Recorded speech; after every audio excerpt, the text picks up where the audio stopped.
రేవంత్ రెడ్డి గారి ప్రభుత్వం గత 8 నెలలుగా లక్షలాది మంది రైతుల జీవితాలతో చెలగాటమాడుతూ ఉన్నది. సరిగ్గా ఇదే రోజు పోయిన సంవత్సరం ఎక్కడైతే ఈరోజు మేము నిల్చొని ఉన్నామో లోవర్ మానేర్ డ్యాంలో 12 పైచిల్కు టీఎంసీలు ఆనాడు అంటే సగానికి పైగా కెపాసిటీ ఆనాడు లోవర్ మానేర్ డ్యాంలో ఉండేది. సరిగ్గా ఇంకో 5 రోజుల తర్వాత పంపింగ్ అనేది టైంకి చేయడం వల్ల ఎల్ఎండి 24 టీఎంసీలు కూడా ఆనాడు మేము నింపి రైతుల గుండెల్లో ఒక భరోసా నింపగలిగినాం. కానీ ఈ సంవత్సరం ఇప్పుడే అధికారులతో మాట్లాడుతూ ఉంటే అధికారులు స్పష్టంగా చెప్తా ఉన్నారు, ఇప్పటికి 45% తక్కువ వర్షపాతం నమోదైంది ఈ సంవత్సరం.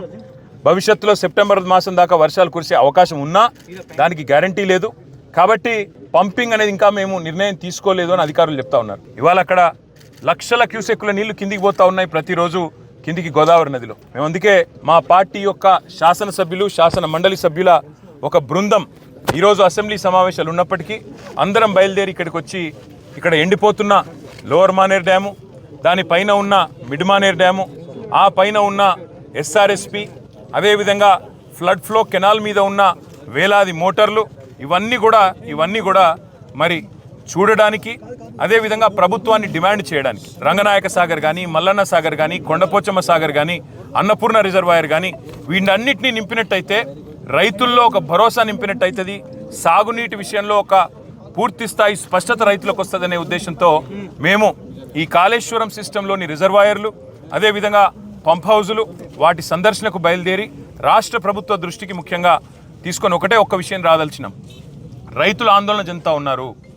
మీరు రాజకీయపరమైన కక్ష పెట్టుకొని ఇవాళ పంపింగ్ స్టార్ట్ చేయకుండా కాళేశ్వరం స్కీమ్లో నీళ్ళు ఇవ్వకుండా మళ్ళీ రేపు ఒకవేళ ఈ తక్కువ వర్షపాతం నమోదైందని లేదా వర్షాలు పడలేదని తద్వారా రిజర్వాయర్లు నిండలేదని చెప్పి మీరు సాకులు చెప్పి రైతులకు రాష్ట్రంలోని మరి ప్రజలందరికీ నష్టం కలిగించే ప్రయత్నం ఏదైతే చేస్తున్నారో ఇది మంచిది కాదు. ఇవాళ కన్నెపల్లి దగ్గర బ్రహ్మాండంగా మీరు పంపు ఆన్ చేస్తే ఈ అన్ని రిజర్వాయర్లు కూడా పైన 90 టీఎంసీలలో ఈరోజు కేవలం అక్కడ 23-24 టీఎంసీలు ఉంది శ్రీరామ్ సాగర్లో అని చెప్తున్నారు. తర్వాత మిడ్ మానేర్లో 5 టీఎంసీలు ఉన్నది, ఎల్ఎండిలో 5 టీఎంసీలు అంటే 140 టీఎంసీలకు గాను ఈరోజు కేవలం మనకు 35 టీఎంసీలు కూడా నిండి లేదు. ఇంకా పెద్ద ఎత్తున పంపింగ్ చేసుకునే అవకాశం వెసులుబాటు ఉంది.